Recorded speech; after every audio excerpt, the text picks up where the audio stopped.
এই জন্য বিশ্ব নবী যখন মক্কা থেকে হিজরত করে মদিনার দিকে চলে যাচ্ছিলেন, যাওয়ার আগে রাতের বেলা কাবা শরীফের গেলাফ ধরে বিশ্ব নবী কান্দে রে। বিশ্ব নবী কান্দে আর দোয়া করে আর বলে, রব্বি আদখিলনি মদখালা সিদকিন। এটা সূরা বনী ইসরাইলের ভিতরে আমি তো আপনাদের বলেছি, আমি সূরা বনী ইসরাইলের জগতে একটু আমরা ঢুমারবো, দেখবো এর মধ্যে কতটুকু দেখা যায়, কথা ঠিক না ঠিক? সূরা বনী ইসরাইল হচ্ছে সাগরের নাম। এই সাগরের বেলা ভূমিতে আমরা দাঁড়িয়ে পড়েছি, দেখি কতটুকু দেখা যায়। সূরা বনী ইসরাইলের ভিতরে আল্লাহ রাব্বুল আলামিন বিশ্ব নবীর হিজরতের অবস্থা তুলে ধরেছেন। জোরে বলেন সুবহানাল্লাহ। আল্লাহ পাক বলেছেন, নবী আমার যখন হিজরত করার মনস্থির করলেন, আমার নির্দেশ পাওয়ার পরে এক রাতে আমার নবী কাবা শরীফের গেলাফ ধরে কাঁদতেছেন। তার আগে কাবা ঘরটা তওয়াফ করলেন, 2 রাকাত নামাজ আদায় করলেন। এবার গিলাফে হাত দিয়া অঝোর নয়নে কাঁদতেছিলেন আর বলতেছিলেন, আল্লাহ দীর্ঘ 13 বছর মক্কায় ওয়াজ করলাম, কিন্তু আমার অজের কারণে এখানে সুদের ব্যবসা বন্ধ হয় নাই।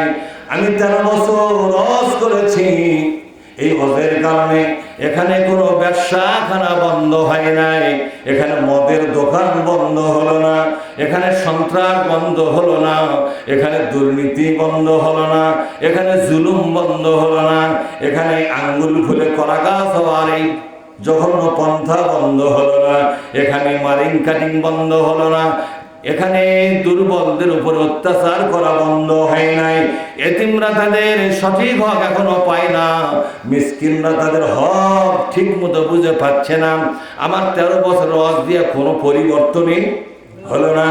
আল্লাহ বুঝতে পেরেছি, সরকারি ক্ষমতায় যারা থাকে তাদের কথায় বিধান চলে, আর বক্তাদের দ্বারা শুধু ওয়াজ হতে পারে কিন্তু কোনো বিধান কার্যকর হবে না। সুদ বন্ধ করতে গেলে ক্ষমতা দরকার কিনা জোরে কোন? ব্যবসাখানা বন্ধ করতে গেলে ক্ষমতা দরকার কিনা জোরে কোন? ভাইরা আমার, মানুষের প্রতি যদি শাস্তি কার্যকর করতে চান তাহলে আপনার হাতে ক্ষমতা লাগবে কিনা?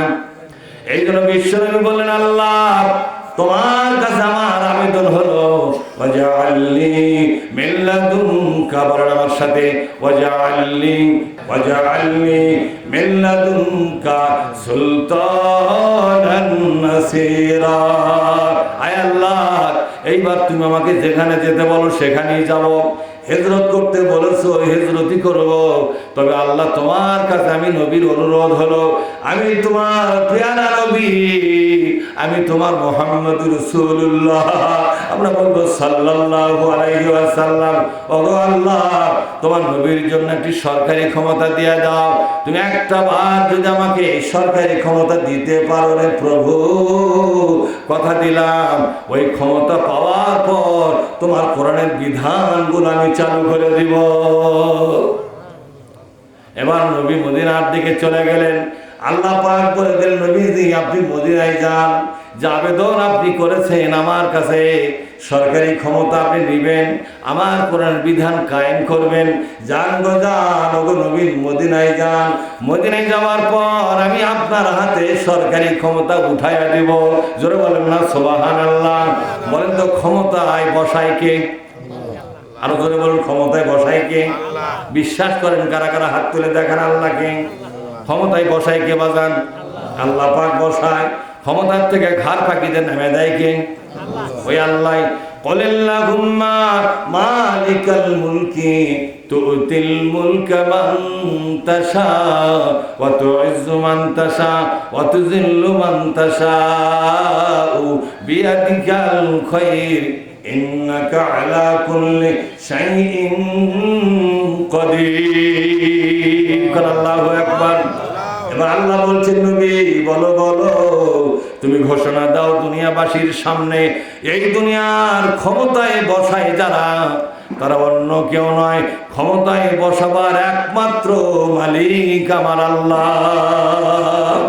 যারে মনে চায় তারে ক্ষমতায় বসায় দেয়, আর যারে মনে চায় ক্ষমতার থেকে ঘাড় পাকিয়ে দিয়ে নেমে দেয়। বাংলাদেশে কত মানুষ ক্ষমতায় গেল কিনা জোরে কম? ক্ষমতায় যখন যায় বান্দরের মতো লাফায়, আসমান জমিন ভেঙ্গে সমান করে দিবে, এরকম দম্ভ করে, অহংকার করে। কিন্তু আল্লাহ রব্বুল আলামিন ক্ষমতার থেকে বিদায় করে দেয়, দেয় কিনা জোরে কম? এমন অনেক লোককে আল্লাহ বিদায় করে দিয়েছে ক্ষমতার থেকে, দেশের মাটিতে ঘুমাবার পর্যন্ত সুযোগ নাই। ঠিক না বেঠিক জোরে কম? ক্ষমতা এমন একটা জিনিস রে, এটা আল্লাহ দেয় মানুষকে শুধু পরীক্ষা নিরীক্ষা করার জন্য। দেখি আমার এই বান্দা ক্ষমতা নামক নিয়ামকটা পেয়ে কি ব্যবহার করে। ব্যবহার খারাপ করে গা পাখিতে বের করে দেব, এমন বের করে দেওয়া দিব, দেশের মাটিতে ঘুমাবার সুযোগ দেব না। ওই যে বিরাট বালাখানা, ওই যে বিরাট অট্টালিকা, ওই যে খাট পালঙ্ক সোনা দিয়ে বানানো, কত হীরা মানিক মুক্তা খচিত বাড়িটা বিরান ভূমি হয়ে পড়ে থাকবে, কাউকে বসবাস পর্যন্ত করতে দেব না। আল্লাহ চাইলে এটা করতে পারেন কি পারেন না? যখন পারেন কি পারেন না? আল্লাহ কি পেরেছে না পারা লাগবে? আল্লাহ কি অতীতে পেরেছে, এখনো কি পারতিছে? আল্লাহ কি ভবিষ্যতে পারা লাগবে না, এখনই পারতিছে? ভাইরা আমার, আল্লাহ পাক বলছেন এই সন্ত্রাসী যারা, চাঁদাবাজি যারা, যারা মানুষের কাছ থেকে জোর করে চাঁদা তুলে খায়, এরকম লোক আছে না নাই?